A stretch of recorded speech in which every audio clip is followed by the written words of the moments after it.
Mais il faut quoi, Cyril? Ah, le voilà. Oh, l'autre, il arrive en sifflant. Ouais. Ça me dit quelque chose, ça. Le travail, c'est la santé. Allez, Thibaut. Rien faire, la conserver. Et les... Ouais. Non, mais encore un truc de vieux, les gars, c'est pas Ouais, mais possible. ok, c'est vieux, au moins aussi vieux que la question de notre rapport au travail, cela dit. C'est pas faux, c'est pas faux. Merci pour le café. Ouais, je crois qu'il y en a beaucoup qui se posent surtout la question de savoir comment conserver leur travail avec la Avec la tech, technologie. ouais. Et surtout Avec la les technologie, ouais, c'est le classiques, grand ouais. truc du moment. Bah, c'est dont on va parler. on va aller en discuter Avec Laetitia Vito. Laetitia Vito, ouais. Donc on y va, les gars. Allez. Les prisonniers du boulot feront pas de vieux os. En ce moment, il y a une nouvelle génération de jeunes actifs qui débarquent.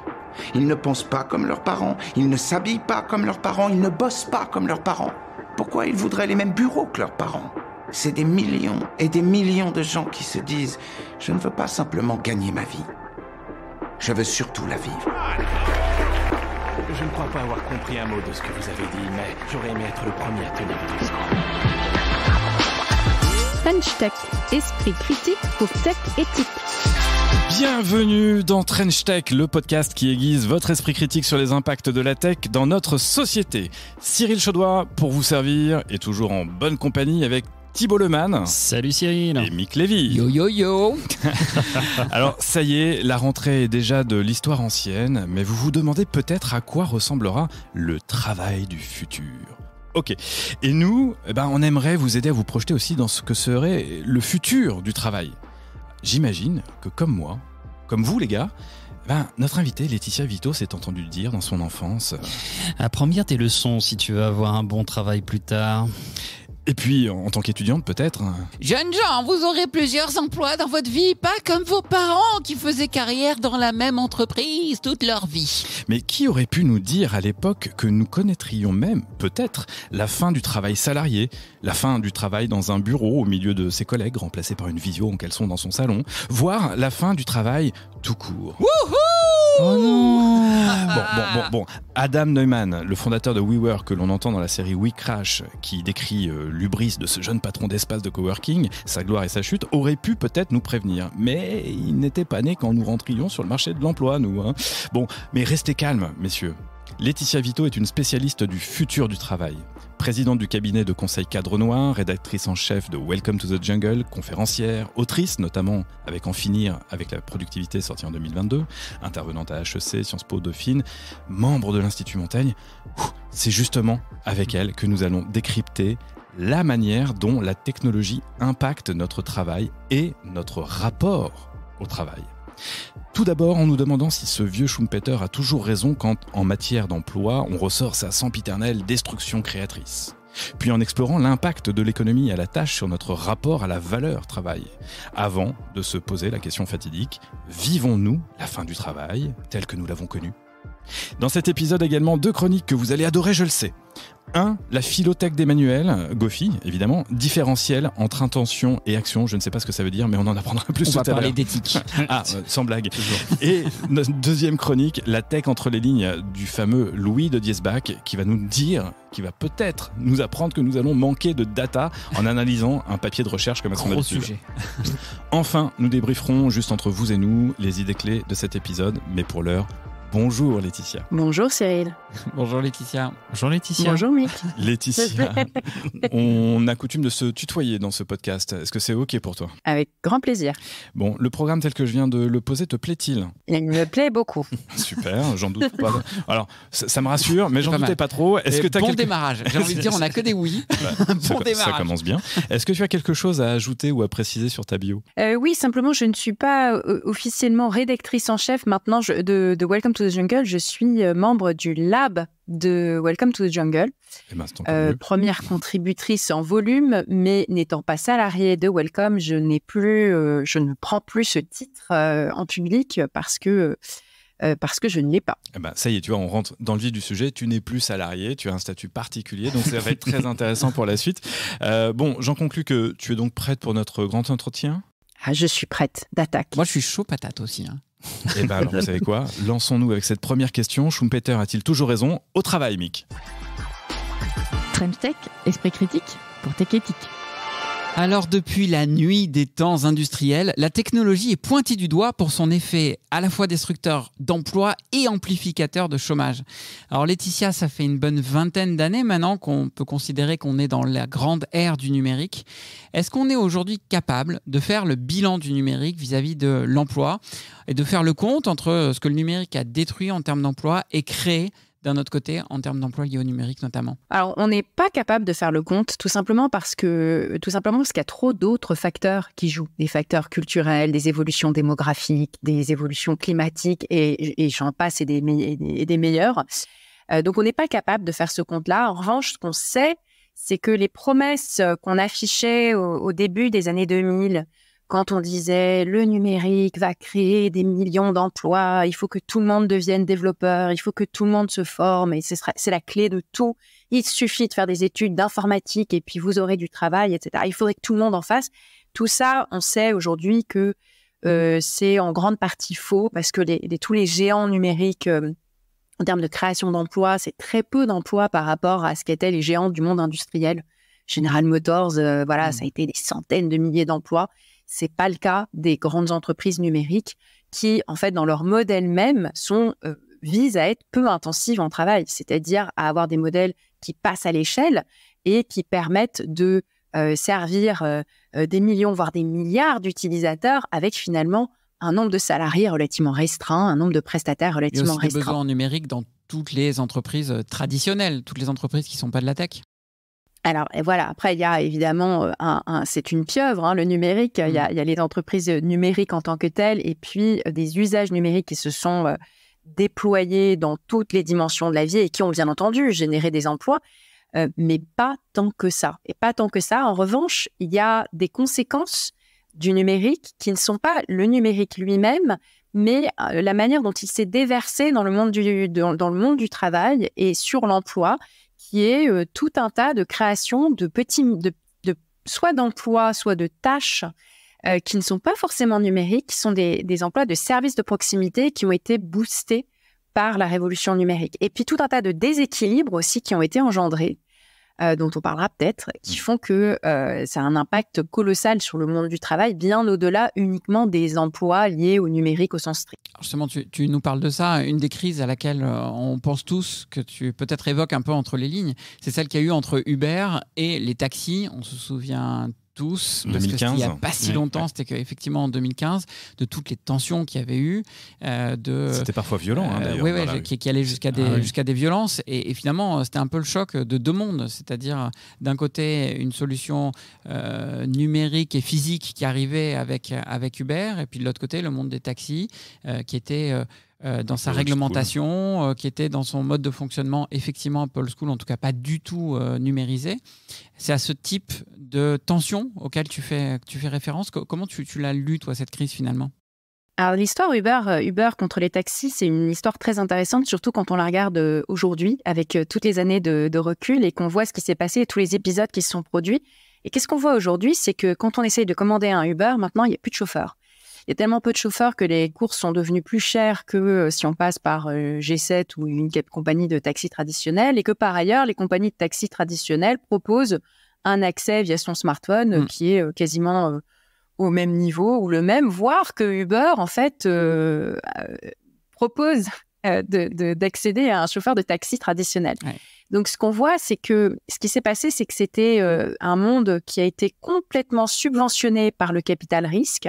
Donc, des entreprises de capital risque dans la Silicon Valley qui ont versé des milliards pour soutenir des entreprises dont on pensait qu'elles allaient rafler tout le marché, avec cette idée que il y a winner take all, que si une entreprise rafle toutes les parts de marché, elle va gagner la guerre et elle écrasera tous les concurrents, les taxis en premier, en numéro 1.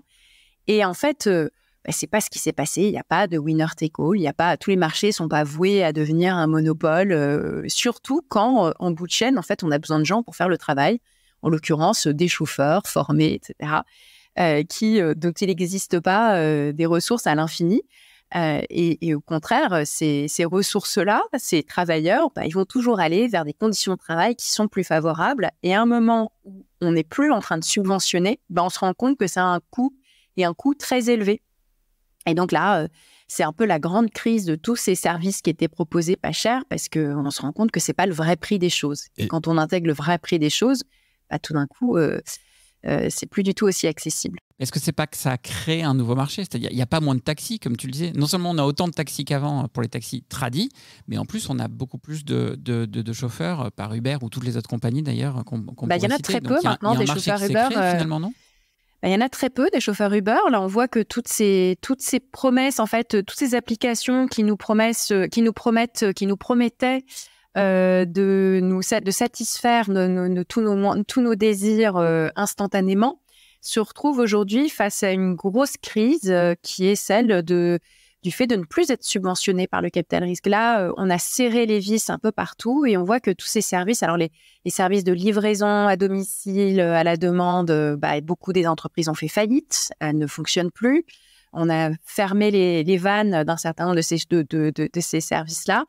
Et il en reste finalement pas grand-chose, mis à part du design pour mettre en relation de manière correcte, pour pouvoir faire passer commande d'une livraison, d'un service. Ouais. Et ça, le design, maintenant, il s'impose à tout le monde, que ce soit la SNCF, que ce soit n'importe quel service.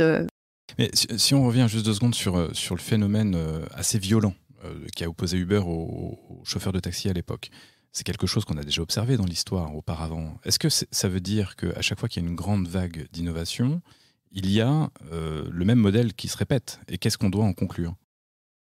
Alors c'est vrai qu'il y a souvent un clash des nouveaux entrants et puis des insiders et des outsiders, pour le faire avec un anglicisme, qui met en péril un équilibre ou une forme de contrat social avec autour duquel on organise le travail. Et donc, à chaque révolution technologique, à grande échelle ou à petite échelle dans chacun des secteurs, on a un petit combat qui invite à revisiter le modèle de partage, le contrat social, la manière d'organiser le travail.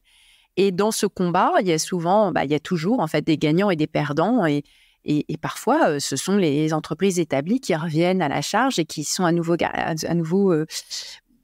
dominants. Et on pensait, il y a encore 5, 6, 7 ans, que beaucoup des grandes entreprises établies allaient mourir face à leur déni devant la révolution numérique et que c'était des ringards et que les GAFAM allaient tout rafler, tout manger. Et là, dans cette phase de maturité d'aujourd'hui, on voit que non, en fait, le numérique a infusé toutes les entreprises et que dans certains domaines, ce sont les entreprises établies qui reviennent sur le devant de la scène comme entreprises dominantes, et beaucoup de startups qui pensaient tout rafler n'ont pas tout raflé. Donc, c'est très contrasté, en fait, quand on regarde ce qui se passe. Le bilan, c'est que ça a changé les manières de travailler, les manières de faire et les modèles d'affaires, oui, durablement et profondément, mais les nouveaux entrants ne sont pas toujours gagnants. Parfois, ils poussent à innover, mais c'est pas eux qui en gagnent les fruits du combat. Si je reviens un peu sur le fond de ce qu'on est en train de se dire, c'est qu'effectivement, on est toujours il y a 2 philosophies qui s'imprègnent sur le sujet du travail. C'est d'un côté, la tech, elle va prendre tout le job au final, elle va remplacer tous les collaborateurs. On le voit notamment avec l'arrivée de ChatGPT, où globalement, massivement, tout le monde dit ça va remplacer tout le monde. Alors après, on pourrait revenir sur qui ça revient. Mais ça fait des années qu'on nous dit qu'au fait, la tech va remplacer les jobs. Et de ce que tu nous dis, c'est que finalement, c'est pas si vrai que ça. Et aujourd'hui, on a le recul pour dire que c'est pas si vrai que ça, mais pourtant, on a toujours ce même problème qui revient systématiquement à chaque nouveauté. Comment est-ce que tu pourrais l'expliquer ? Alors, en matière de tech, les discours sont en général très masculins, très biaisés, très centrés sur la Silicon Valley. Ils ont beaucoup d'angles morts, en fait. Ils ont énormément d'angles morts. Il n'y a qu'à voir qui est autour de notre table. Oui. Mais je dis ça pas pour faire la misandrie de base, mais pour dire que souvent, ça explique qu'il y a des angles. L'absence de diversité dans la prise de parole sur la tech explique les angles morts. Et donc, il y a en particulier un biais très fort autour des cols bleus et des cols blancs, des ingénieurs plus précisément, et puis éventuellement des ouvriers à l'usine. Et ce qu'on ne regarde pas du tout, c'est tout ce monde du travail qui est constitué de ce qu'on appelle l'école rose, les métiers du care, du soin, les enseignants, les infirmières, les nounous, les auxiliaires de vie, les EHPAD aujourd'hui cherchent à recruter. Aujourd'hui même, il manque des dizaines et des dizaines de milliers de travailleurs dans ces métiers-là. Et donc des métiers qui ne sont pas tout à fait ceux qui intéressent le monde de la tech. Et ce biais-là, ce biais fondamental, Schumpeter, il l'avait déjà. Schumpeter, un Autrichien, né à la fin du 19e siècle. Là, on imagine, si on a lu Stefan Zweig et Le Monde d'hier, le monde que c'était, et la place qu'avaient les femmes dedans, et surtout la place qu'avaient toutes ces activités qui aujourd'hui font partie du monde du travail, mais qui étaient des activités invisibles, parfois non rémunérées, mais très essentiellement non rémunérées, peu valorisées, et qui aujourd'hui sont les activités dans le monde du travail qui prennent le plus de poids. L'hôtellerie, restauration et tous les emplois générés, qui sont les emplois de service. Je parlais des personnes âgées, les EHPAD. Laetitia, mais du coup, si je te suis bien, et si je résume en bref, tu es en train de nous dire que le numérique, finalement, n'a pas du tout l'impact sur l'emploi qu'on semble lui prêter dans les médias ou dans l'inconscient collectif, on pourrait dire ? Eh bien, en tout cas, il s'y est très peu intéressé. Et c'est bien dommage, il s'est très peu intéressé. Donc, on peut le prendre de plein de manières. On peut dire, tant mieux s'il y a des gains de productivité, parce qu'on a besoin tellement de travailleurs dans des domaines sur lesquels il y a aujourd'hui des pénuries énormes. Et il y en aura demain encore plus, confère les évolutions démographiques, confère le changement climatique et ses conséquences, que du coup, tant mieux s'il y a un petit peu moins de travailleurs dans la tech ou parmi les cols blancs, parce qu'il y aura assez de travail ailleurs. Ou il y a une autre manière de le prendre qui est de dire... Et ça fait plaisir à entendre, ça fait du bien.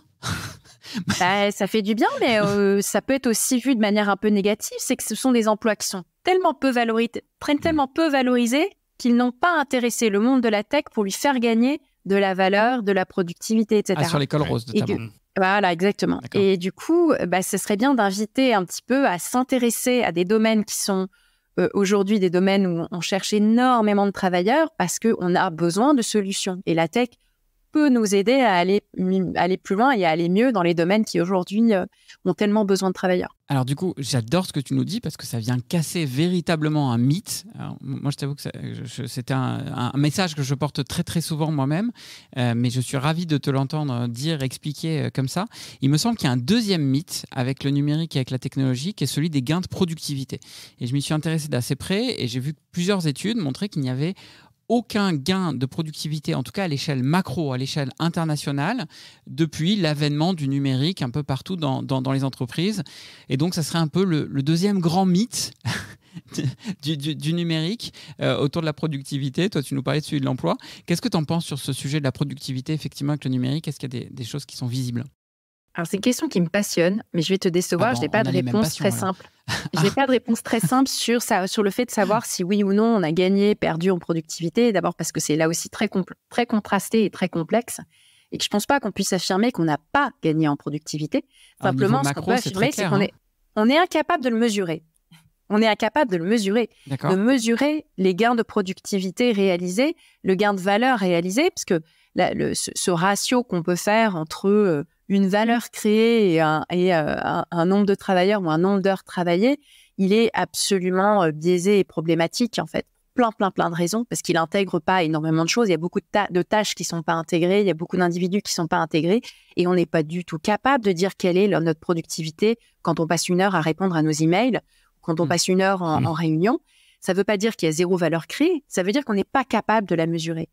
Et là où on pensait être capable de mesurer la productivité d'un ouvrier sur une chaîne d'assemblage en comptant le nombre de voitures qui sortent d'une chaîne d'assemblage, ou bien la productivité d'un ouvrier agricole en comptant le nombre de tonnes de blé, pareil, parce que ce sont des commodités interchangeables, dans le monde de la connaissance, dans le monde de l'innovation, on n'est absolument pas capable de le mesurer si clairement. Et si on était capable de le faire, je pense qu'on pourrait distribuer la valeur et le travail de manière complètement différente. Ouais, du coup, il y a beaucoup de bullshit dans le travail. On passe du temps à faire des trucs qui servent à rien. Il y en a pas mal. Les fameux bullshit jobs. Et il y en a pas mal dans le numérique aussi. Alors je crois oui. qu'avec tout ça, maintenant qu'on est sur cette affaire de bullshit, il est justement le temps de prendre une bonne respiration et d'écouter, de revenir à des fondements philosophiques en écoutant la Philothèque d'Emmanuel Goffi. De la philo. de la tech, c'est Philotech. Éthique, éthique, éthique. Emmanuel, de chronique en chronique, tu nous parles d'éthique. Toutes les entreprises s'en revendiquent, toutes les entreprises veulent en faire, mais en 2020, le Forum économique mondial jette un pavé dans la mare en soulignant un écart significatif entre les intentions et les actions de l'opérationnalisation de l'éthique. Alors Emmanuel, qu'en est-il ? Alors le gap ou différentiel, intention-action, ça renvoie selon le Forum économique mondial à la différence entre le désir d'agir de manière éthique des organisations et leur capacité à mettre en œuvre leurs bonnes intentions. Et ce différentiel, il était identifié en conduisant une enquête auprès de 99 membres du forum. À la suite de ça, IBM et Oxford Economics ont conduit 2 sondages. Un sur un panel de 1200 cadres occupant des fonctions dans 16 types d'entreprises commerciales et technologiques dans 22 pays, et un autre sur 14 000 consommateurs, citoyens et employés. Le premier sondage a montré qu'à l'époque, 75% des cadres déclaraient que l'éthique était importante. Et le second, que pour 85% des personnes interrogées, il était important d'intégrer l'éthique dans l'utilisation de l'IA par les organisations pour répondre à des problèmes sociétaux. Alors malgré cette importance accordée à l'éthique, le rapport soulignait que le différentiel intention-action était encore bien trop important. Ouh, ça sent l'éthics washing à plein nez tout ça. C'est un peu paradoxal de voir l'importance accordée à l'éthique et en même temps de constater la faiblesse de son opérationnalisation finalement. Pour comprendre, il faut en fait plonger un petit peu plus avant dans les travaux du forum et dans le rapport d'IBM et d'Oxford Economics.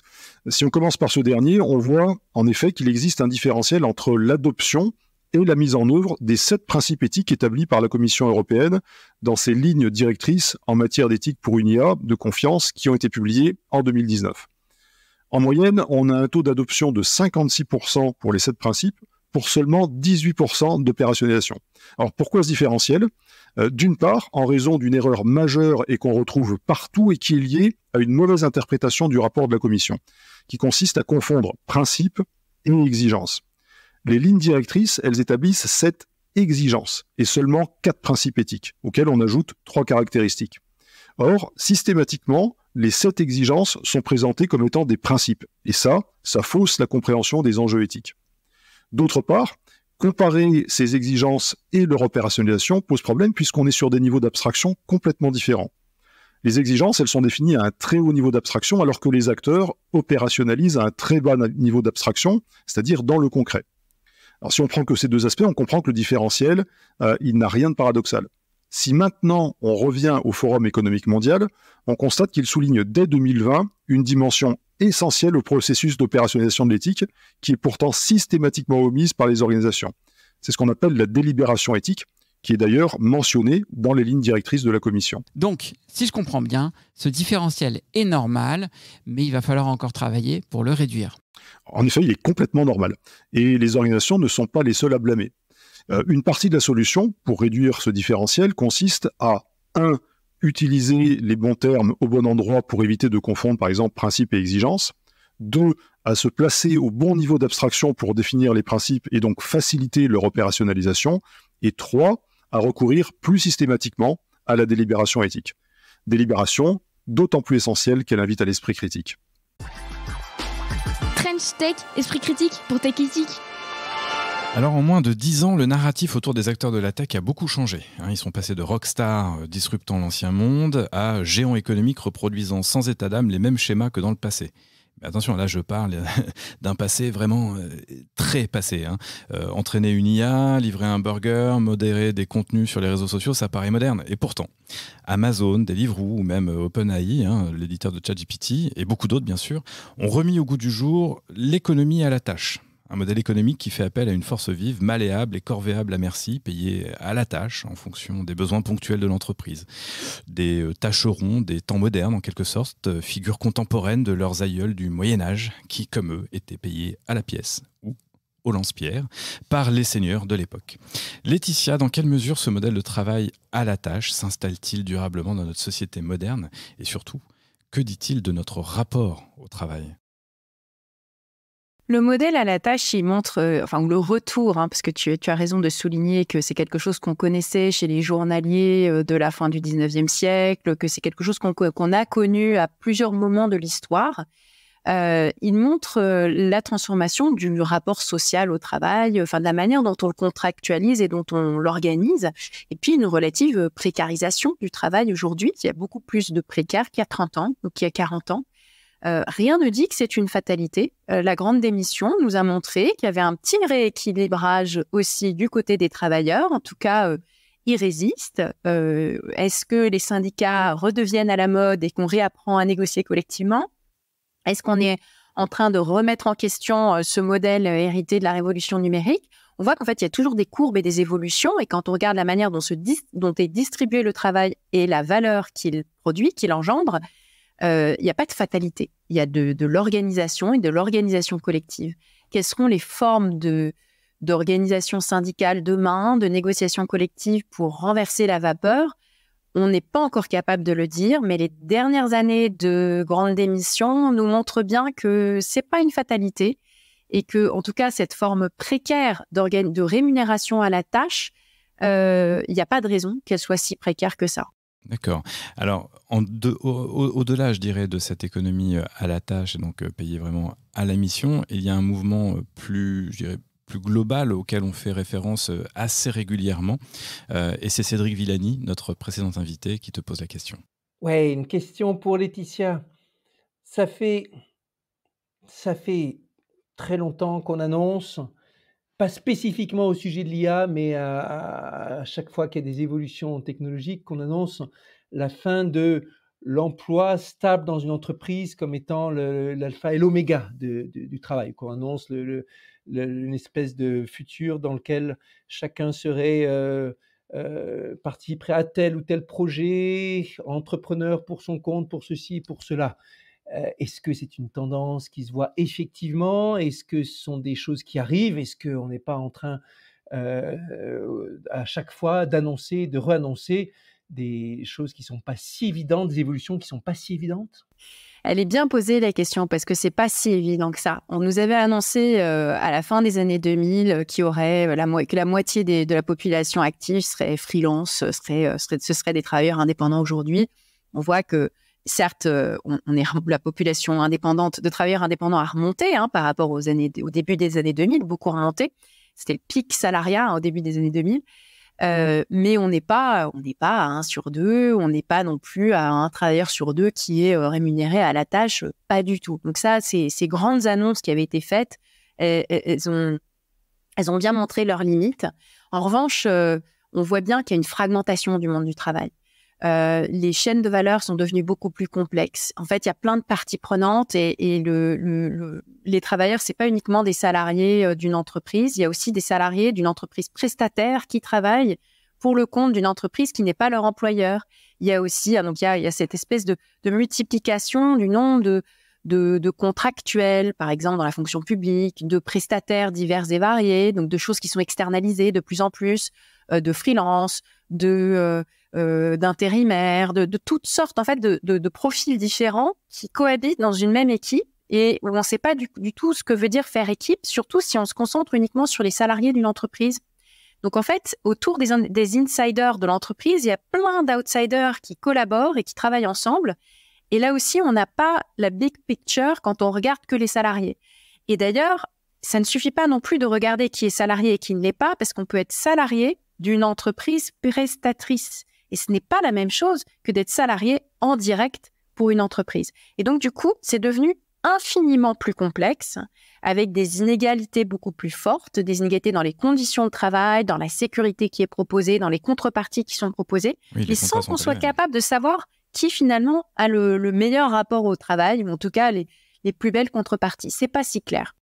Mais tu le dis bien justement effectivement alors moi c'était quelque chose qui m'avait un peu interpellé, mais c'est post-Covid, il y a eu une petite chute effectivement des cabinets, des ESN comme on les appelle dans le numérique, donc c'est les entreprises du numérique, donc des prestataires du numérique, des entreprises de services numériques pardon. Et il y a eu une très très forte augmentation ces derniers temps. En fait, ils sont en train d'embaucher de plus en plus. Mais alors on voit bien ce qui pousse les entreprises à aller vers ce modèle, justement avec le fait que d'avoir un collaborateur en interne peut être aussi un peu plus compliqué à gérer, etc. Parce qu'il faut travailler sur du long terme et que les prestataires de services ont cet avantage, c'est que quelque part, on les prend pour une mission ou pour une tâche et que quelque part, quand on a fini la tâche, on peut s'en séparer. Mais qu'est-ce qui pousse aussi les workers, parfois ex-salariés, sortant volontairement de ce modèle salarial pour justement rentrer soit dans un mode un peu indépendant, soit dans un mode d'une ESN comme consultant? Alors, les ESN ont du mal à recruter et ils sont en train de renouveler complètement le deal proposé parce que jusqu'ici, c'était on t'envoie à la défense dans une grande banque, tu n'as pas le choix où et quand, et tu es chez le client 4 voire 5 jours par semaine.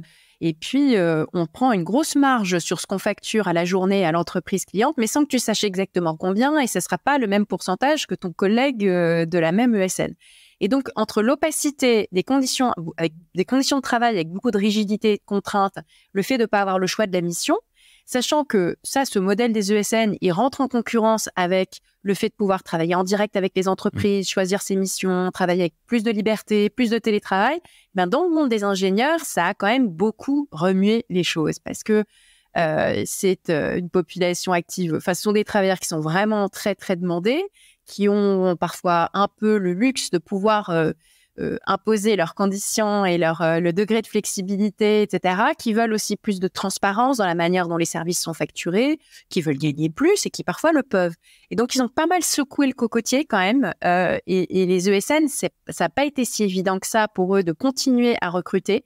Donc, souvent, il y a une qualité de service qui n'est pas toujours au rendez-vous parce qu'on envoie des juniors, parce qu'on n'est pas capable d'avoir assez de seniors à envoyer aux entreprises, ou bien il n'y a pas assez de travailleurs pour faire la mission, donc il y a des délais, des missions qui ne se terminent pas dans les temps, etc.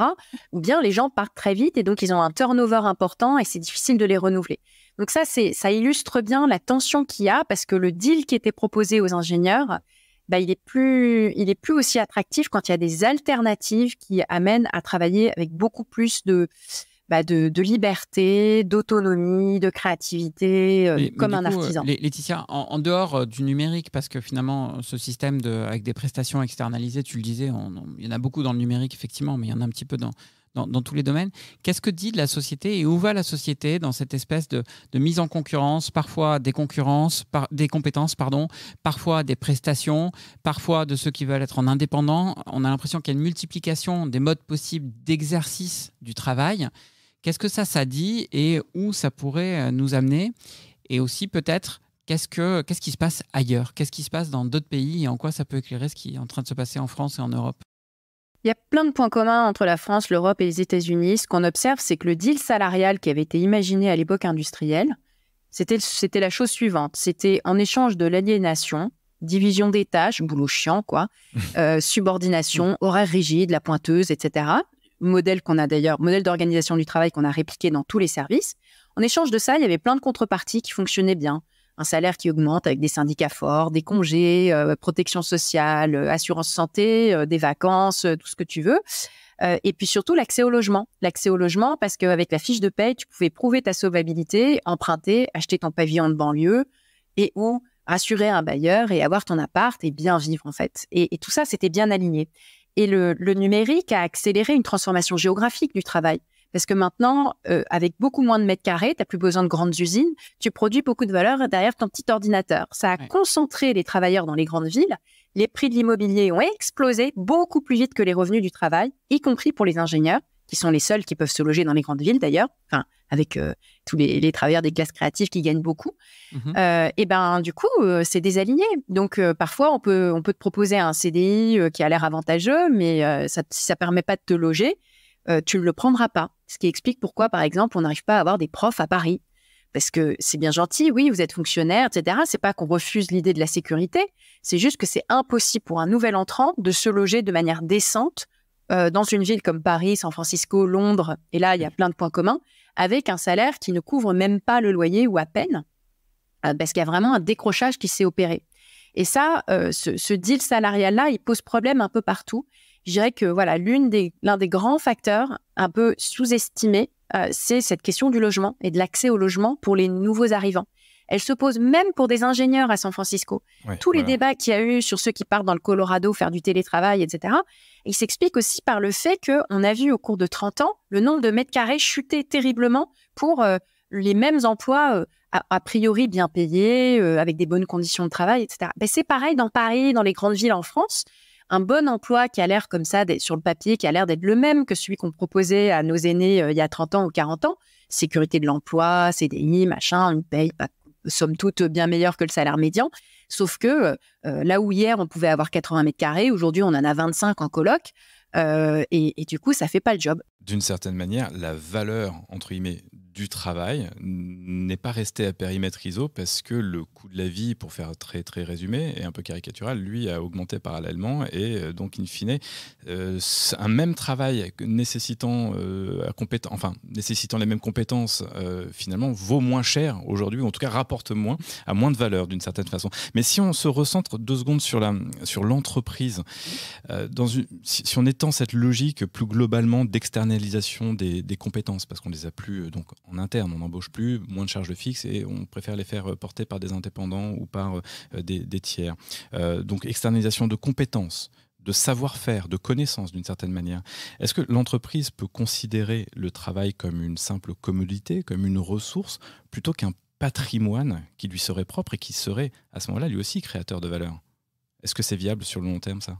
Ah, c'est une bonne question, mais est-ce qu'on le possède vraiment quand c'est du travail salarié? Parce que ce qu'on voit, c'est que sur ces populations-là qui sont dans le monde de la connaissance, les ingénieurs, les cols blancs, etc., ils peuvent partir. Il y a le knowledge management, avec des outils qui permettent de garder les savoir-faire en interne un tout petit peu. C'est l'enjeu clé. L'enjeu clé, c'est de créer des archives suffisamment fortes, de faciliter l'accès à l'information et l'histoire, la mémoire en fait de ces informations pour avoir une meilleure productivité demain, quels que soient les travailleurs qui rejoignent l'équipe. Et c'est vraiment là où le bas blesse en général.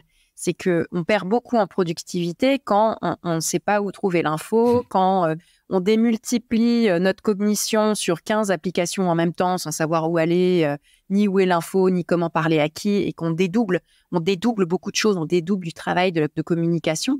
Donc, on s'éparpille. Et puis, en éparpillant aussi notre concentration, elle perd énormément de sa productivité, cette fameuse concentration, ce deep work qu'on n'est plus capable de faire dans les bonnes conditions. Et donc, cette dégradation, ça peut répondre aussi à la question de tout à l'heure là sur la productivité. Elle s'explique aussi par ça. Le gros enjeu des entreprises de demain, c'est de faire en sorte que cet accès à l'information et la possibilité de se concentrer pour créer quelque chose s'améliore. Et aujourd'hui, on est trop éparpillés. Et la concentration. Et l'accès à l'information, c'est donc de la data. Et il se trouve que Louis de Diesbach, en allant fouiller dans ses anciens papiers de recherche, va peut-être nous apprendre que bientôt, nous risquons de manquer de data. La tech entre les lignes. Bon, Louis, aujourd'hui, je crois que tu as envie de commencer avec une petite devinette, c'est bien ça? À votre avis, si on prenait les données d'entraînement de GPT-3 et qu'on les imprimait pour en faire des bouquins qu'on empilerait les uns sur les autres, ça ferait combien de tours Eiffel? Je sais pas, 42, il paraît que c'est la réponse universelle. Alors, quand même pas à ce point-là, 18 tours Eiffel. Il y a 570 gigabytes de données d'entraînement pour l'outil d'OpenAI dans sa version 3. Et on sait tous que les training datasets de GPT-4 sont gardés secrets, mais on peut imaginer qu'il y en ait déjà 10 fois plus. C'était le cas de GPT-1 à GPT-2 et de GPT-2 à GPT-3. Alors on se dit que c'est beaucoup. Et d'ailleurs, 6 chercheurs de différentes institutions, dont le laboratoire en informatique et en IA du MIT, se posent une question.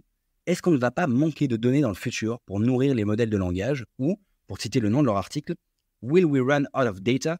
An analysis of the limits of scaling datasets in machine learning ». Ce qui est cocasse, c'est que ce papier est sorti fin octobre 2022, soit un mois pratiquement jour pour jour avant la sortie du tonitruant ChatGPT. Mais qu'est-ce qui leur fait dire qu'on manque de données? C'est parce que ce n'est quand même pas ce qui manque a priori. Ils partent de la comparaison de 2 courbes. L'une qui suit l'évolution des besoins en données des Large Language Models et l'autre qui prédit la production et l'accumulation de données par les utilisateurs. Et selon eux, on pourrait manquer de données qualitatives dès 2026. Qualitatives, c'est important, car ce sont précisément sur ce type de données, comme des livres, des articles scientifiques, des articles de journaux, etc., que sont entraînés les modèles. C'est pas du dernier tweet de ta nièce qu'on va manquer, mais bien de textes plus profonds, plus recherchés, mieux construits. Et qu'est-ce qui va se passer une fois qu'on aura atteint ce palier? Les chercheurs prédisent un ralentissement des progrès de l'IA.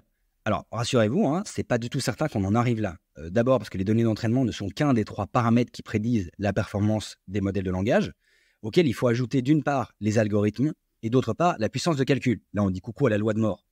Donc même si on ne change pas les données, on a toujours 2 leviers d'accélération. Les auteurs rappellent également que 50% des progrès sont liés à la quantité des données d'entraînement, ce qui veut donc dire que 50% sont liés à d'autres choses, comme des meilleurs algorithmes ou davantage de puissance de calcul. Toi, évidemment, tu as un avis là-dessus. Alors on sort un petit peu de l'article, mais je voudrais dire 2 choses qui me semblent intéressantes. Tout d'abord, un article de Wired rappelle les propos de Sam Altman, le CEO d'OpenAI, qui aurait dit que l'âge des modèles gigantesques comme GPT-3 et GPT-4 était déjà dépassé.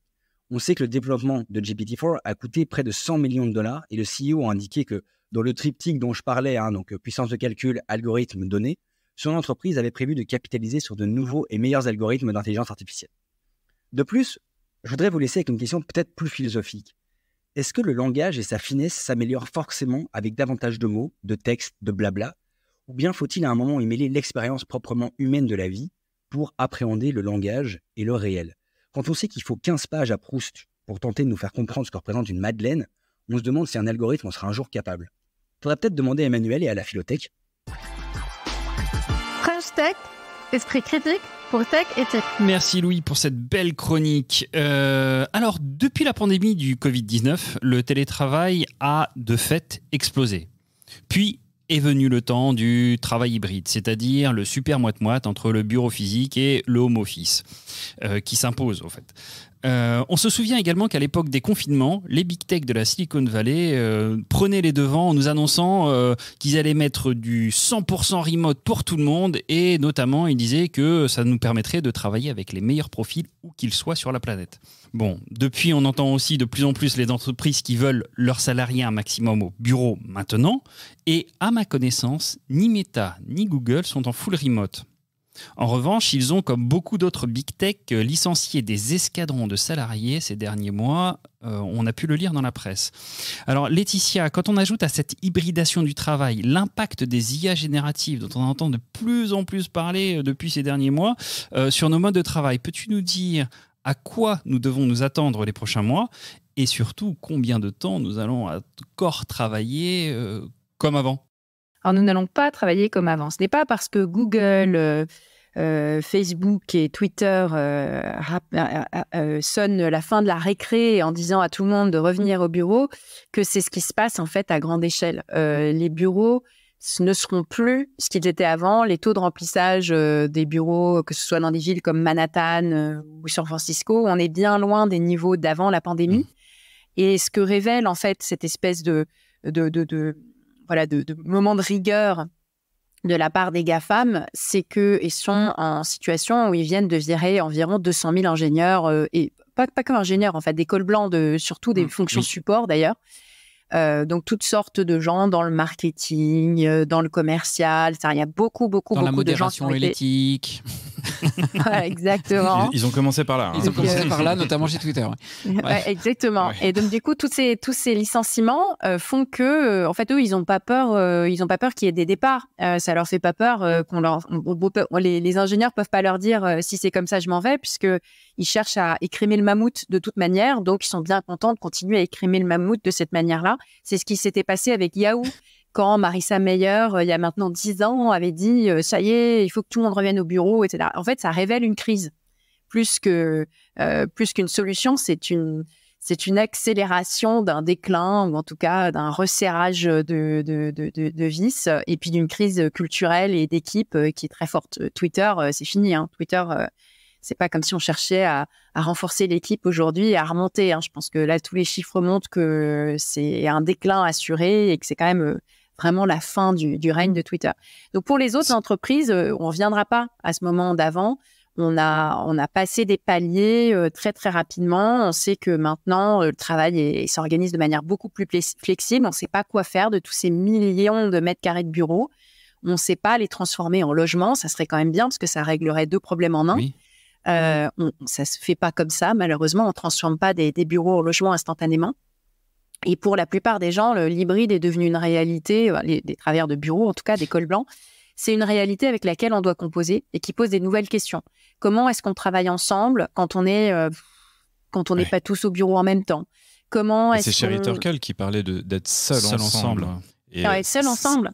Ouais, et on le voit, c'est pareil au bureau. En fait, au bureau, on est seul ensemble. On utilise exactement les mêmes applications au bureau qu'à la maison. C'est-à-dire, On passe de notre temps sur Zoom et sur Teams au bureau. On a multiplié les petites cabines, tous les aménagements d'espace de bureau. C'est pour pouvoir travailler seul. Et qu'est-ce que ça comporte comme risque, selon toi, en matière de lien social spécifique à l'entreprise? Parce qu'on socialise énormément en entreprise aussi.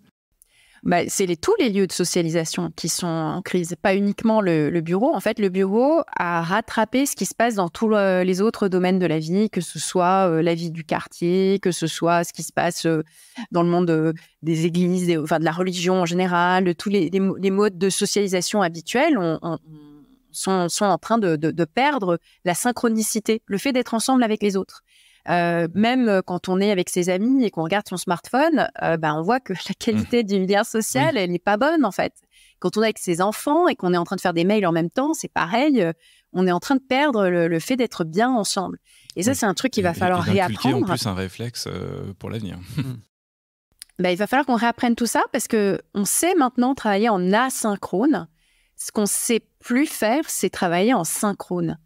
Et on a besoin de travailler en synchrone. On se rend compte que le rêve qu'on avait, le rêve des digital nomades, de travailler où ils veulent, quand ils veulent, sur une plage en Thaïlande, ça s'est transformé en cauchemar de la solitude et de la dépression. Et en cauchemar environnemental. Oui. Et cauchemar environnemental si on prend l'avion tout le temps. Mais même si on reste en Auvergne tout seul, à travailler quand on veut, où on veut, on n'en est pas moins tout seul.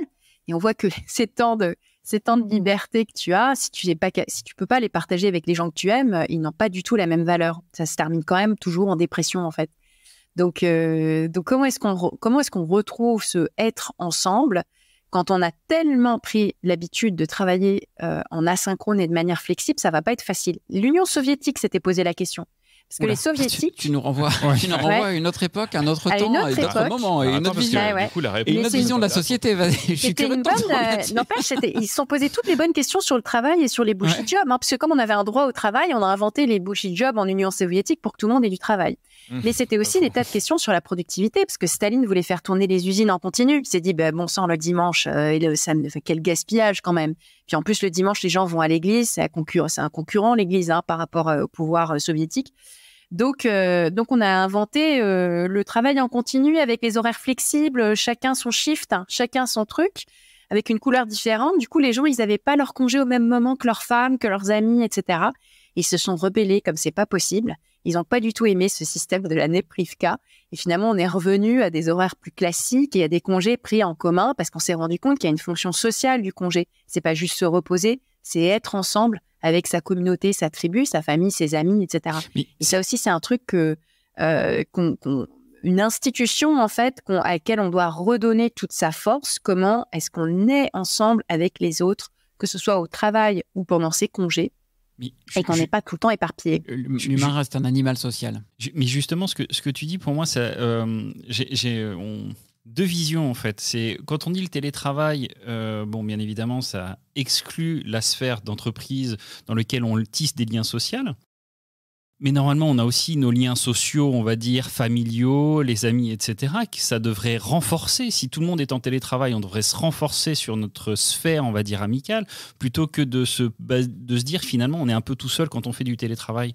Tu vois ce que je veux dire? Dans le télétravail, il y a travail quand même. Oui, non, mais c'est une très bonne question, parce qu'on peut être ensemble, quand on est dans un espace de coworking, on peut être ensemble avec des gens qui ne sont pas vos collègues, avec...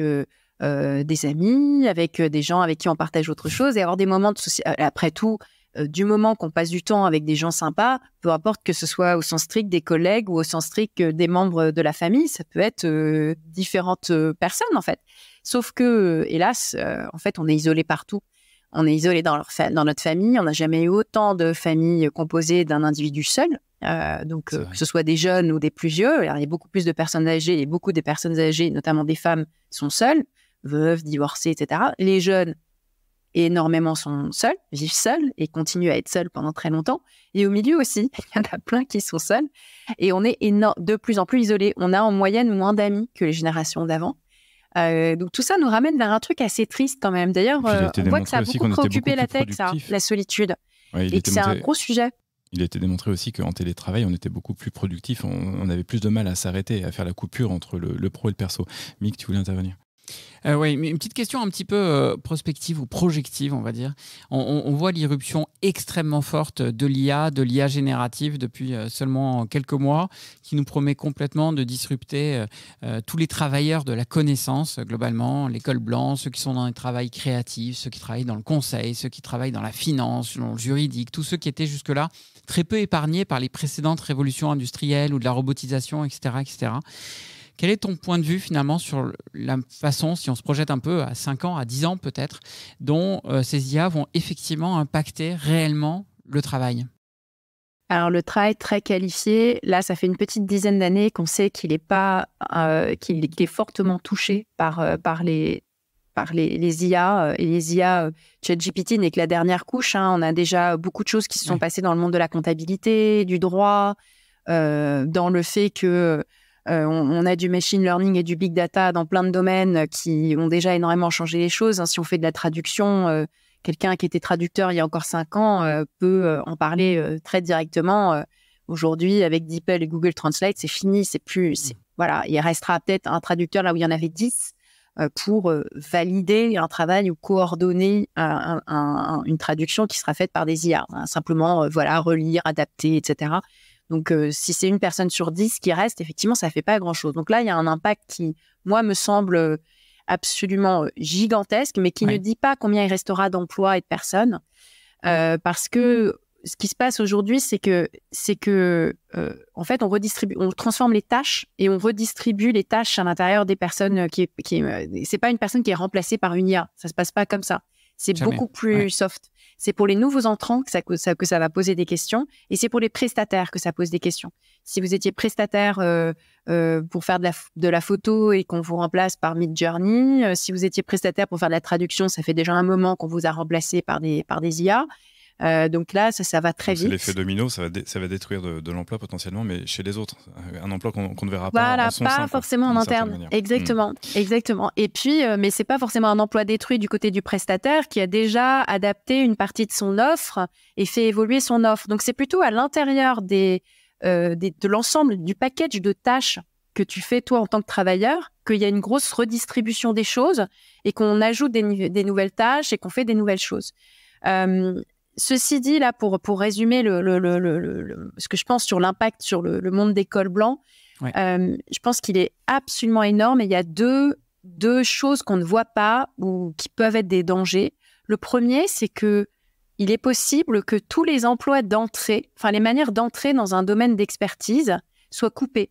Parce que si on remplace l'assistant ou le futur assistant par une IA, toutes des tâches qui ne sont pas forcément à très haute valeur ajoutée, mais qui vous permettent d'entrer dans un métier, par exemple dans le juridique, et qui du coup disparaissent, c'est un gros danger. Comment est-ce qu'on devient expert si on ne peut pas passer débutant, stagiaire, etc. Oui, mais toi, en tant que débutant, tu auras déjà accès à ces technologies-là, donc finalement à toute la connaissance d'un senior. Oui, mais je veux dire l'entrée dans avec les seniors qui sont l'entrée dans la carrière, en fait. Et tu avais un deuxième point que tu voulais dire là-dessus ? Et oui, et le deuxième point aussi, c'est qu'on pense toujours qu'on s'en sortira par plus de qualifications. Mais en réalité, ce qui s'est passé dans beaucoup de domaines, c'est qu'il y a des emplois très qualifiés qui sont remplacés par des emplois très peu qualifiés.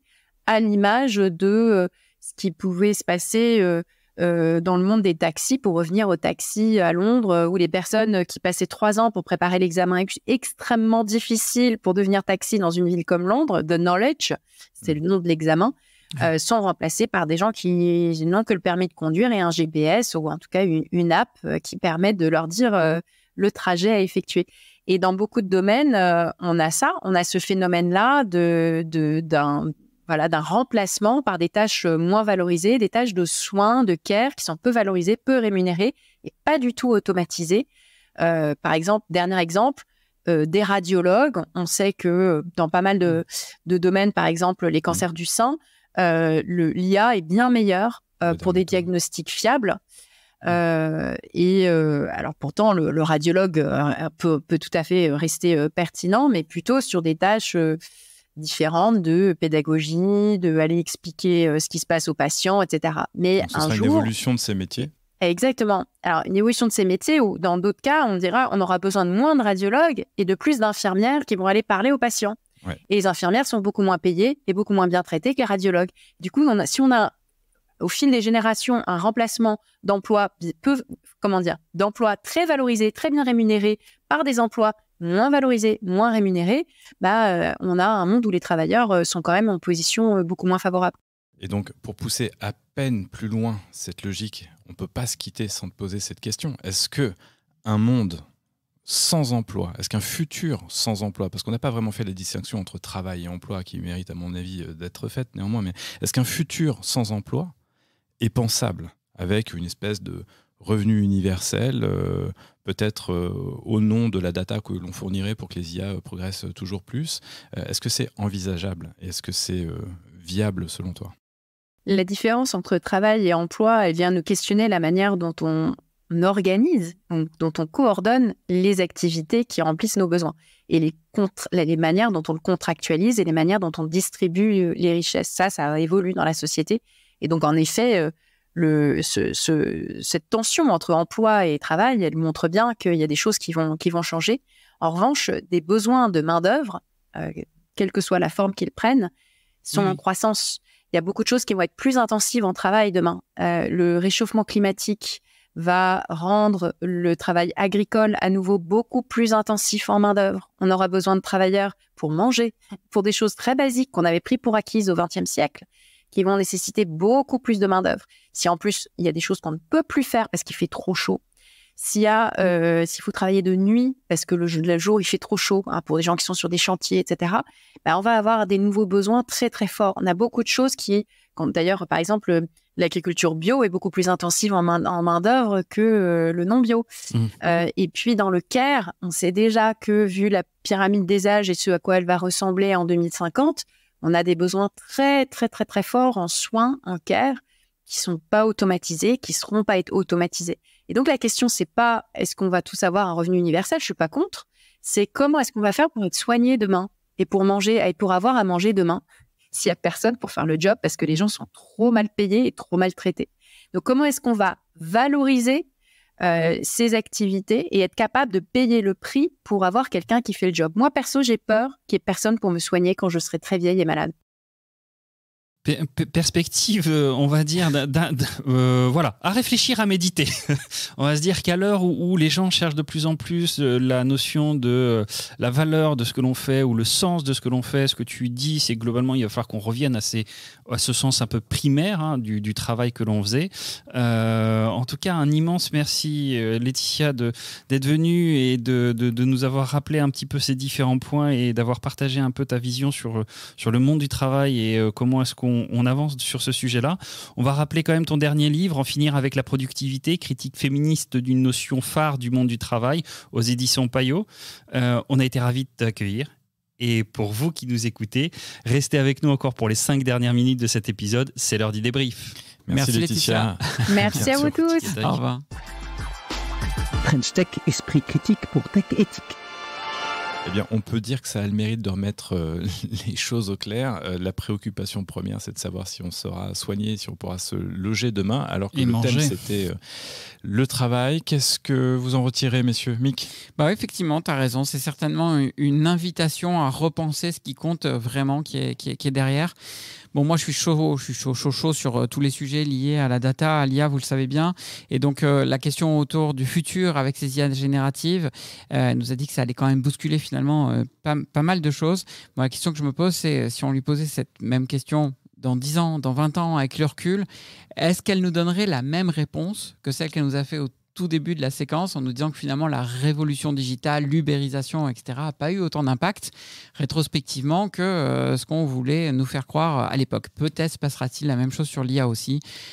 Quelque chose qui se répète souvent dans l'histoire. On n'a pas trop eu le temps d'aborder cette question de cette redite, parce qu'il y a eu à l'époque de la révolution industrielle des mini-révolutions, en tout cas des heurts aussi entre les différents métiers et les tenants de ces postes.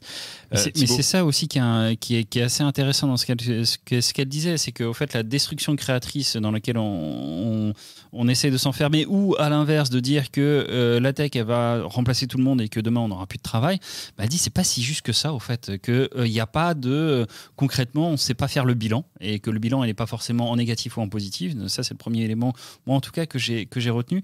Et elle a quand même souligné un point assez intéressant aussi dans la suite des événements, c'est qu'on fait beaucoup de clins d'œil à ces géants de la tech en disant oui, c'est eux qui font beaucoup d'emplois dans beaucoup d'emplois. Et elle nous disait que en fait, pas tant que ça. En fait, ils embauchent pas tant que ça.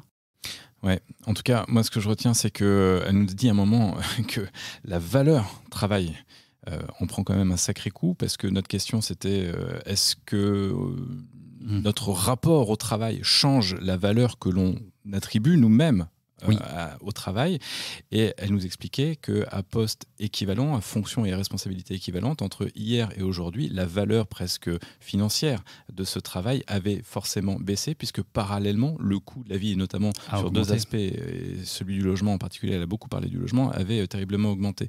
Le deuxième et dernier point que je retiens tout particulièrement de cet épisode, c'est que la fin du travail, de l'emploi, c'est pas pour demain, et j'aurais voulu parler avec elle de William Morris et du mouvement Arts and Crafts, puisque c'est elle qui me l'avait fait découvrir en 2017 dans une de ses conférences passionnantes. C'est pas pour demain la fin du travail, c'est simplement une évolution de la nature des contrats qui nous lient à la façon de travailler, et qu'en ce sens il y a une espèce d'atomisation, et que pour le moment bien malin celui ou celle qui peut prédire l'avenir. Il y a un autre truc qui n'est pas pour demain finalement, c'est la fin du lien social. On le redit d'épisode en épisode, d'ailleurs c'est une idée qui revient beaucoup finalement. L'humain est véritablement un animal social, et à chaque fois qu'on essaie de couper un peu ce lien social avec le télétravail, avec tout ce qu'on fait sur Zoom, sur Teams, etc., et ce besoin revient finalement au galop. Et c'est aussi un petit peu ce qu'elle nous disait, j'ai bien aimé sa phrase, le rêve des digital nomades qui s'est finalement transformé en cauchemar de solitude. C'est certainement finalement pas un modèle viable, en tout cas pas viable pour tout le monde, parce qu'on a besoin tous de ce lien social en réalité. Mais c'est le point qui m'intéressait beaucoup sur ce sujet, et c'est sur sa remarque, c'est le lien social. On a l'impression que le social d'entreprise ne fonctionne. Or, il y a tout le social extérieur qui devrait fonctionner aujourd'hui et ne fonctionne plus en fait. Et les gens sont de plus en plus seuls. Ils ont moins de leur sphère sociale d'amis rétrécie, le cercle familial rétréci. Et donc au final, c'est pas l'entreprise qui doit rendre ce lien d'ensemble, mais c'est la société dans son ensemble. Et c'est ce que rappelait Sherry Turkle, donc cette psy et anthropologue américaine, quand elle dit nous sommes seuls ensemble. Et voilà, plus ou moins 60 minutes viennent de s'écouler seuls ou ensemble. Et normalement, vos réflexions sur la manière dont la technologie impacte notre travail et notre rapport au travail sont désormais un peu différentes. Depuis un an, vous êtes toujours plus nombreuses et nombreux à prendre le temps d'exercer votre esprit critique en notre compagnie. Merci. Car les enjeux éthiques que soulève l'environnement technologique dans lequel nous baignons méritent notre attention à toutes et à tous. Concepteurs, commanditaires ou simples usagers, nous avons le droit et la responsabilité de nous renseigner, de nous challenger, de penser ces sujets. Pour être acteur plutôt que spectateur. Trench Tech, c'est fini pour aujourd'hui, mais vous pouvez retrouver tous nos épisodes sur votre plateforme de podcast préférée. Vous voulez nous aider à propager l'esprit critique pour une tech éthique ? Eh bien, c'est très simple. Et surtout, c'est gratuit. Laissez-nous 5 étoiles et un commentaire sur votre plateforme de podcast et prolongez la réflexion sur les médias sociaux, LinkedIn, Twitter ou Instagram. Et comme l'a écrit William Morris, personne n'est éduqué pour devenir un homme, mais certains le sont pour détenir la propriété et d'autres pour la servir.